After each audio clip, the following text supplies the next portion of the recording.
Monsieur le vice-président de la Commission européenne, cher Jacques, Madame la présidente du conseil d'administration de l'Agence des droits fondamentaux, Mesdames et Messieurs, je suis très heureuse et très honorée de participer à cette première conférence de l'Agence des droits fondamentaux de l'Union européenne à Paris. Je me félicite tout particulièrement de l'organisation commune de cette manifestation qui est le témoignage concret de notre aspiration à pouvoir travailler ensemble. Vous avez choisi d'aborder le thème de la liberté d'expression. Cela traduit votre souhait de vous saisir des enjeux les plus sensibles pour nos sociétés. La liberté d'expression est en effet une question qui ne cessera jamais de se poser tant que nos pays d'Europe chercheront à progresser dans la voie de la démocratie. Elle est à la fois une règle fondamentale et un idéal à poursuivre, un droit inaliénable et un horizon vers lequel il faut tendre de toutes nos forces. La liberté d'expression, c'est d'abord une conquête de nos prédécesseurs dont nous devons mesurer le prix. Et je voudrais vous rappeler que c'est à Paris, au Palais de Chaillot, à une centaine de mètres d'ici, que la Déclaration universelle des droits de l'homme a été signée. C'était le 10 décembre 1948. Cette déclaration était l'œuvre de grands juristes, de dirigeants éminents, de tous les pays démocratiques. Elle était surtout le fruit de plusieurs années de lutte et de résistance contre des régimes totalitaires dont la première marque était précisément de bannir la liberté d'expression. N'oublions jamais que cette déclaration historique a été payée par le sang des femmes et des hommes qui se sont sacrifiés pour que leurs enfants retrouvent la liberté de parler, de penser. La liberté d'expression est d'abord un héritage précieux qu'il nous faut préserver et revendiquer. Le président de la République organise en quelques instants une cérémonie commémorative à laquelle je me rendrai pour rappeler le souvenir et surtout la portée de ces événements. Mais la liberté d'expression reste aussi un enjeu actuel et toujours aussi contemporain. Dans un monde marqué par le fanatisme et la violence, nos démocraties ont le devoir de rappeler à chaque instant leur attachement au dialogue et à l'écoute de l'autre. La liberté d'expression, c'est celle de chacun d'entre nous, mais c'est aussi celle de ceux qui pensent différemment. La liberté d'expression est donc la pierre angulaire de la démocratie. L'Union européenne l'a inscrite dans de grands textes fondateurs, la Convention européenne des droits de l'homme et la Charte des droits fondamentaux de l'Union européenne. Ces textes ont été complétés par la jurisprudence de la Cour européenne des droits de l'homme et de la Cour de justice des communautés européennes. La semaine dernière, nous étions en compagnie de José Manuel Barroso au Luxembourg pour l'inauguration des nouveaux locaux de la Cour et j'ai souligné que l'Union européenne reposait avant tout sur le compromis et la négociation entre les institutions européennes et entre les États membres. Alors pourquoi la liberté d'expression est-elle inséparable de l'idée de démocratie? Parce qu'elle est la première garantie d'un exercice sain du pouvoir politique. Aucun pays, aucun peuple ne peut prospérer sans être gouverné.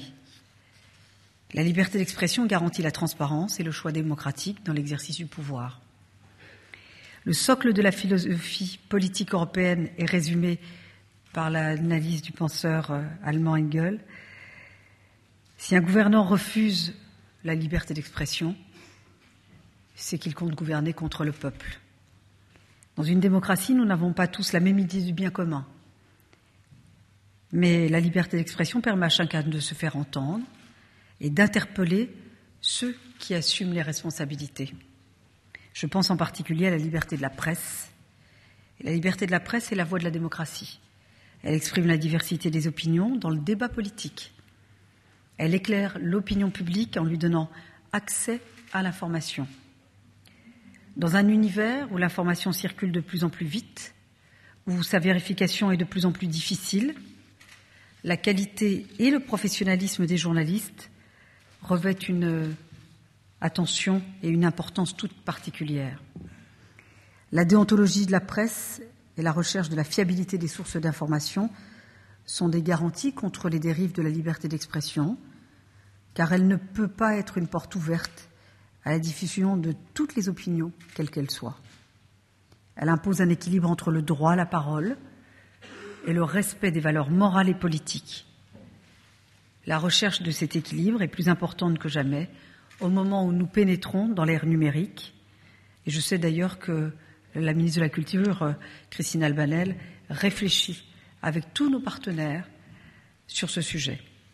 La nécessité de garantir le plus large accès à l'information, de défendre l'indépendance des médias et la liberté de l'expression artistique doit s'accompagner du souci de protéger chacun contre le mensonge, les expressions de haine et de la négation de la dignité ou de l'intimité humaine.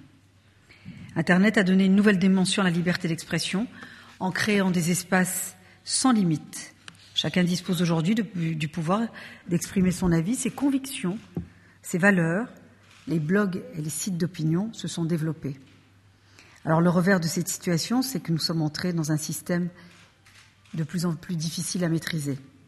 N'importe quelle nouvelle peut se répandre en quelques minutes sur l'ensemble de la planète sans que son authenticité soit vérifiée. Les rumeurs peuvent bafouer des hommes, affaiblir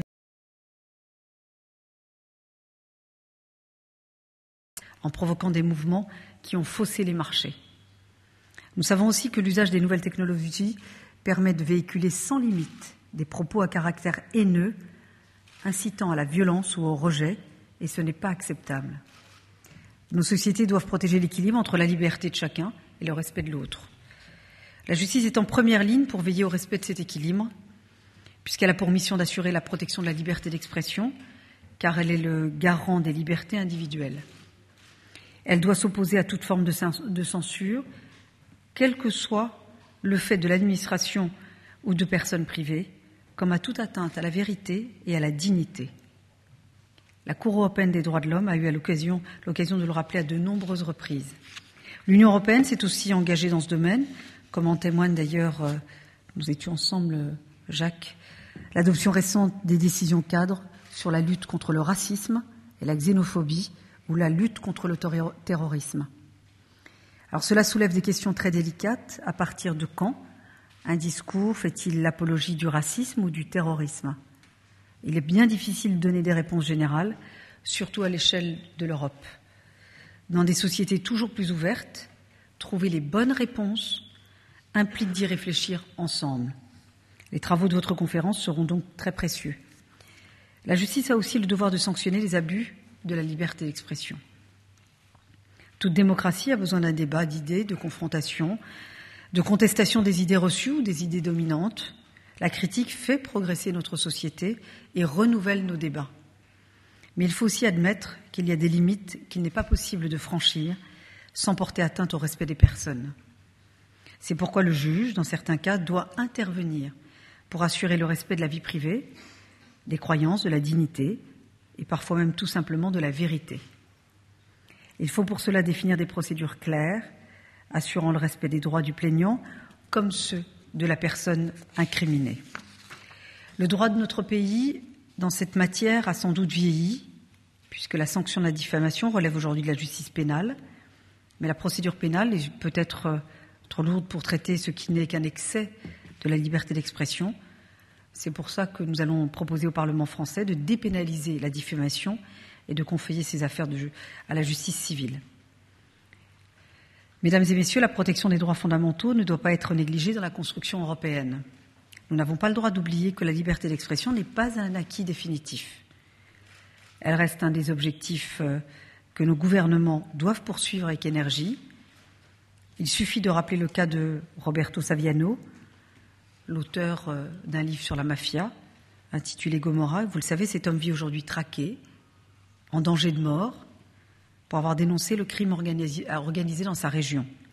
Grâce à ses missions d'expertise et d'analyse, votre agence nous rappellera à nos responsabilités. Elle appuiera ces efforts de nos gouvernements et de tous ceux qui, dans la société civile, travaillent à la défense des libertés fondamentales. Je souhaite aujourd'hui que vos travaux puissent être les plus fructueux possibles. Je vous remercie.